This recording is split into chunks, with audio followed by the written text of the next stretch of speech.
saan ni Kristo. Mag-ibigan sana kayo, katulad ng pag-ibig ko. Alleluia, Alleluia,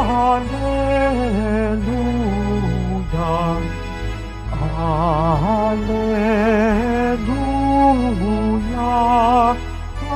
Alleluia.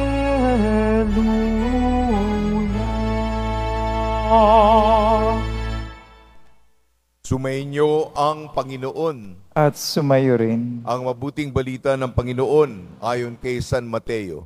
Papuri sa iyo, Panginoon. Noong panong yun, sinabi ni Jesus sa kanyang mga alagad, "Sinasabi ko sa inyo, kung ang pagsunod ninyo sa kalooban ng Diyos ay katulad lamang ng pagsunod ng mga eskrib at mga pariseo, hindi kayo makakapasok sa kaharian ng Diyos. Narinig ninyo na nung una iniutos sa mga tao, huwag kang papatay. Ang sino mang makamatay ay mananagot sa hukuman.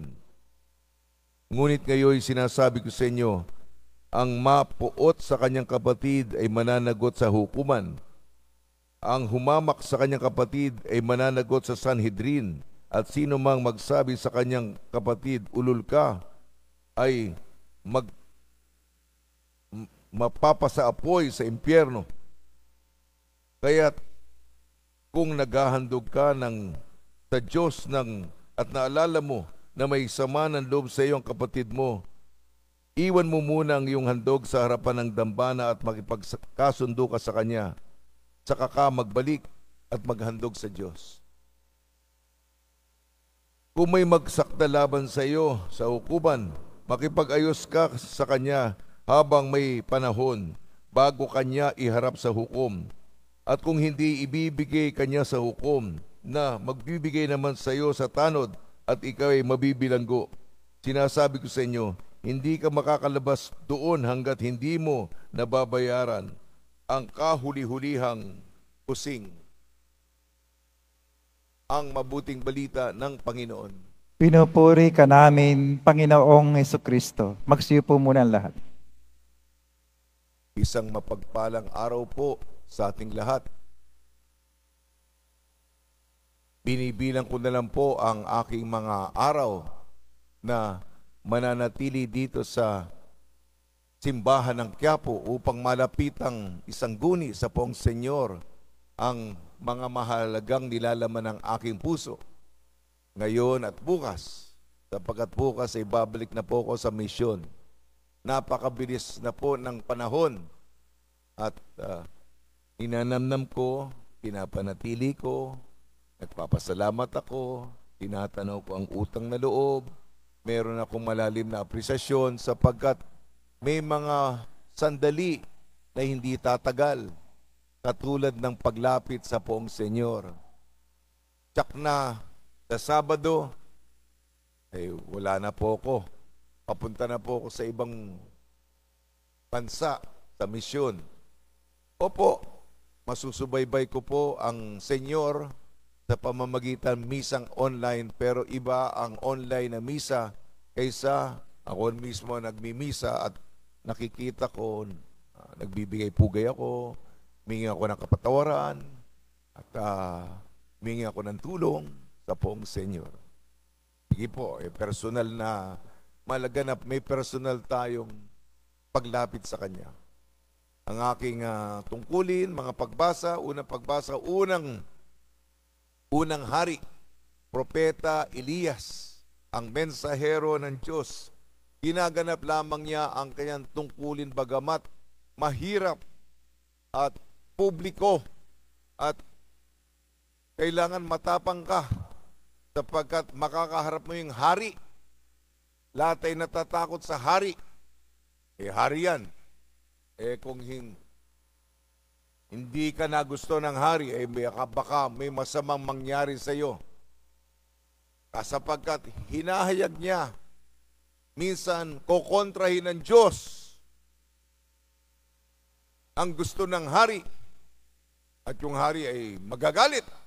At ikaw ang tagapagsalita. Kaya hindi po biro ang magdala ng mensahe ng Diyos, lalong-lalo na sa mga nakakataas. Pero buong tapang, buong tapat, buong loob niya sa paggawa ng kanyang tungkulin bilang propeta.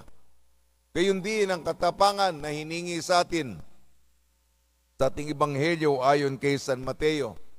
Hindi lang katapatan, kung hindi tunay na kabanalan.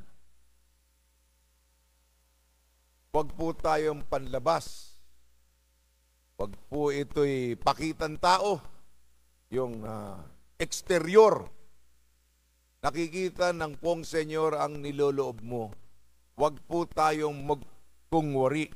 Huwag po tayong magpanggap. Sino niloloko natin? Ang maluloko mo ba yung Diyos? Sinabi, kung ang kabanalan mo ay katulad ng kabanalan ng mga Pariseyong mapagkungwari, hindi ka makakapasok sa kaharian ng Diyos. Sapagkat hindi totoo. Peke, artificial, plastic. Yan ang ating mga kataga. Plastic pala itong handog mo No to, hindi totoo. Akala ko tunay. Yung pala kung hinawakan mo, inamoy mo, hindi pala tunay. Upang mapabilang tayo, talisay, inosente, presko, autentiko, totoo. Kung yan ang batayan mo, yan din ang batayan ng Diyos. At sinasabi sa atin, mahalaga ang kaugnayan natin sa kapwa. Hindi lang ito, ay meron ka mga tungkuling reliyoso, pero marami kang kaaway, marami kang kagalit, marami may sama ng loob sa iyo. Kung binabanggit ang pangalan mo, hindi nila iniisip na ang kabutihan, kung hindi yung masakit, mahapdi, yung pakikipugnayan na hindi tao sa tao. Kalaban. Sabi ng Panginoon, bago ka maghandog, bago ka lumuhod, bago ka pumasok ng simbahan, makipagkasunduan ka sa kapwa mong nasaktan o may sama ng loob sa iyo. Sapagkat tayo'y magkakapatid, mahalaga po yan. Mabalik ako kay San Antonio. Papasalamat ako kay San Antonio de Padua. Matanda na po ko. Maraming mga pagkakataon, nasaan ba? Nakakalimot na rin ako. Nasaan ba yan? Nako. Upang hindi tumagal ang ating paghahanap sa mga nawawalang bagay, marami akong kwento, pero tinutulungan ako si San Antonio. Ako, at palagay ko, kayo at marami pang mga tao. Ang mahalaga, wag po tayong mawala. Okay lang kung mawala mga bagay-bagay. Wag lang mawala ang ating kaluluwa. Wag pong mawala ang ating sarili. Wag pong mawala sa Diyos ang ating mga mahal sa buhay. At milagroso po si San Antonio. Lumapit tayo sa kanya. Alam niyo po sa misyon, malungkot ako doon. Hindi ko ito nagawa pa. Matagal na po akong pare. Yung debosyon na 13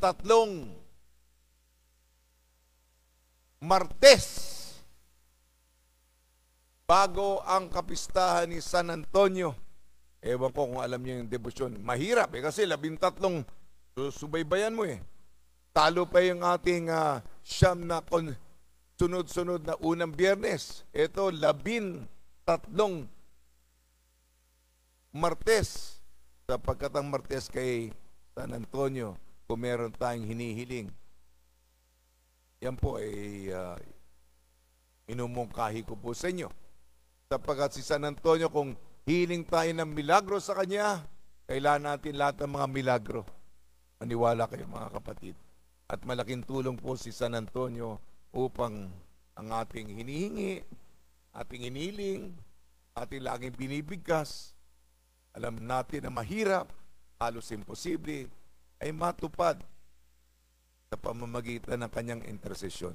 Sa tulong ni Maria, at ni San Jose at ni San Antonio de Padua maging tunay, maging wagas, maging dalisay ang ating pamimintuho at pananampalataya sa ating pong Jesus Nazareno.